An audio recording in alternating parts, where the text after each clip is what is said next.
Hello अस्सलाम वालेकुम, नमस्कार, सत श्री अकाल। मैं हूं आपका दोस्त Mohammad Habib and welcome to my channel review by हबीब।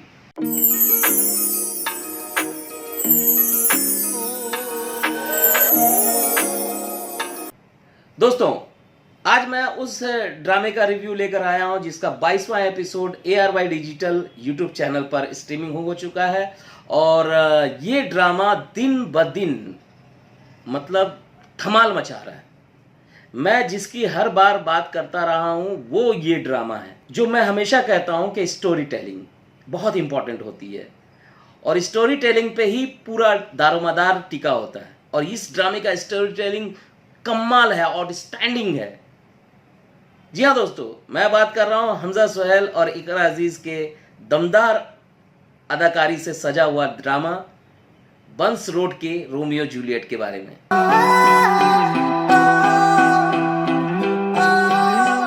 जी हाँ दोस्तों, बंस रोड के रोमियो और जूलियट, ये ड्रामा इतना बेहतरीन ड्रामा है। इस ड्रामे को पिछले जब 21 नंबर एपिसोड का मैंने रिव्यू किया है, आप उसे जाकर देख सकते हैं।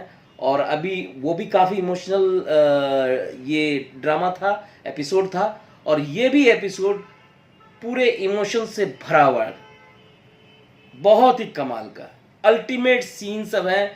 और अदाकारी की बात तो जुदा ही है, चाहे हमजा सोहेल की बात हो, इकरा अजीज़ की बात हो या किरण की बात हो, सब लोगों ने कमाल कर दिया है।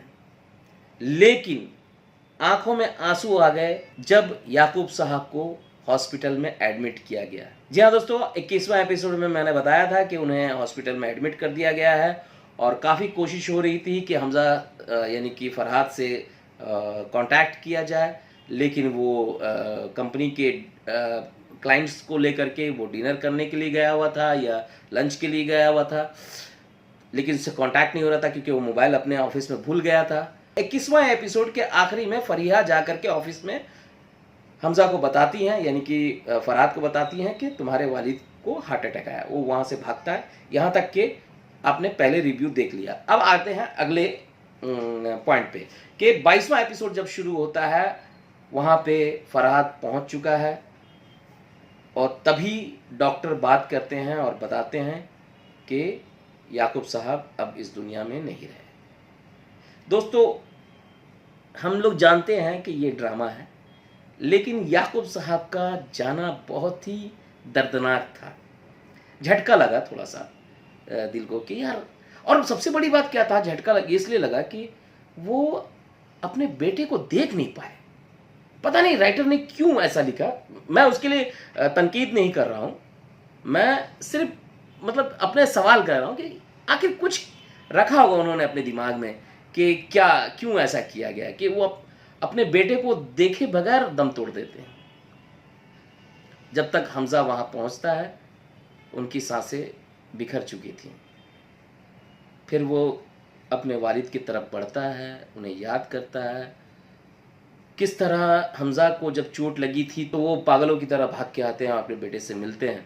फिर वो उनकी आंखें बंद करता है फरहाद। उधर किरण रो रही है बेतहाशा, तब उसे याद आता है कि फ़ोन करना, तो वो फ़ोन करती है अपने शौहर को। तो किरण का फ़ोन साजन के पास जाता है, तो साजन पूछता है, अरे भाई क्या हुआ, क्यों रो रही हो, खाली रोती रहोगी। उसको उसी तरह झाड़ता। फिर वो किरण रोते हुए बताती है कि उसके वालिद का इंतकाल हो गया है। तो वो फिर फ़ोन रखता, तो उसकी वालदा पूछती हैं कि क्या हुआ, तो बोलता है कि किरण के अब्बा निकल गए और हमारे लिए पकवान छोड़ गए। तो अच्छा है, देखिए ड्रामा है इसलिए हम कहेंगे कि उस साजिद ने बहुत कमाल का एक्ट किया है। वो गुस्सा दिलाने में कामयाब है। फिर दिखाया जाता है कि शायद तदफीन के बाद हमजा घर पहुंचता है, अकेले दरवाज़ा खोलता है और उसके ताई अब्बू उसे हिम्मत और हौसला देते हैं और कहते हैं अब तुम्हें ही घर संभालना है, जो भी इस तरह की हिम्मत और हौसला अफजाई करते हैं। काफ़ी इमोशनल सीन है उसके ताई अब्बू और उसका। लेकिन हमजा जो है अपने सुध बुध खो चुका है, उसे कुछ ध्यान नहीं है, वो खोया हुआ है। उधर किरण बहुत रो रही है, तब ताई अब्बू वहाँ पहुँचते हैं और किरण कहती है कि ये जो लफ्ज़ है ना यतीम, इसका एहसास बहुत भारी है। दोस्तों, एक एक लाइन और किरण ने कमाल तरीके से मतलब एक्ट किया है, मज़ा आ जाता है उसको देख करके और रुला देती है। वो क्या परफॉर्म किया बंदी ने, मतलब अगर इकरा अजीज़ और हमज़ा सोहेल परफॉर्म कर रहे हैं लीड एक्टर के तौर पर और उनकी अदाकारी का परसेंटेज अगर 100 है तो ये किस 99 नहीं है किरण, ये भी 100 रखती है अपने मार्क्स को, तो इसका भी प्रतिशत 100 है। कमाल परफॉर्मेंस जिसको कह सकते हैं। तो दोस्तों आते हैं अगले सीन पे। तो दोस्तों ताई अब्बू जो हैं वो अपने बेटे मतलब जोजो से बात कर रहे हैं कि मैंने जो भी किया है बेटा वो तेरा हक था। तो वो कहता है कि ये जो हक है ना इसका शुक्रिया अदा करना चाहिए, वो भी इसी ज़िंदगी में, वरना बहुत देर हो जाती है। ये सीन बहुत इमोशनल सीन था, बहुत ही कमाल का था और इसे हर इंसान को इस सीन से सबक लेनी चाहिए। अपने वालिद से कहता है कि ज़िंदगी रहते हुए हमें अपने माँ बाप के एहसान को मान लेना चाहिए, उनके जाने के बाद हमें एहसास होता है। तो ये कहते हैं कि इतनी बड़ी बड़ी बातें तू कह रहा है, मैं बड़ा हूँ। तो बहुत ही कमाल का है, जो लाइंस सब राइटर ने लिखे हैं बहुत ही कमाल के। तो दोस्तों इसके बाद सीन शुरू होता है। वहाँ फरिया अकेली है घर पे, तो पड़ोस की छन्नो आंटी आ जाती हैं, वो सोई हैं और ये परेशान है। तो ये फुप्पो को फ़ोन करती हैं, शग्गो फुप्पो को, तो वो रात में सोई हुई हैं, तो उठती हैं, तो साथ में हामिद भाई भी उठते हैं। तो ये कहती है कि यहाँ पे फरहाद नहीं है, मैं अकेली हूँ। तो ये लोग कहते हैं कि हम लोग आ रहे हैं तुम्हारे पास। तो बोले नहीं नहीं, छन्नो आंटी है, हमें संभाल रही हैं। तो बोले ये अच्छी बात है, अभी फ़िलहाल उसको फरहाद को उसके फैमिली की ज़रूरत है, तुम्हें हमारी फैमिली की ज़रूरत है, तो कल सुबह हम आएंगे और तुम्हें ले लेंगे। तो ये बोलती है नहीं, आप लोग को आने की ज़रूरत नहीं, मैं संभाल लूँगी, मैं सुबह बताती हूँ। तो यहाँ पे फिर से वापस उस दोनों के उस सिचुएशन दिखाए जा रहे हैं। शायद ये बीज है जो आगे चल कर के एक मतलब लड़ाई और झगड़े का पेड़ बन जाए, कि स्टोरी इस तरह का होने वाला है। तो कि दोनों के बीच यही सब चीज़ के वो उसको बेसुध होकर के पड़ा हुआ है, छोड़ के चला गया, इसे इकरा को यानी कि फरिया को देखने वाला कोई नहीं है, किसके भरोसे छोड़ के गया।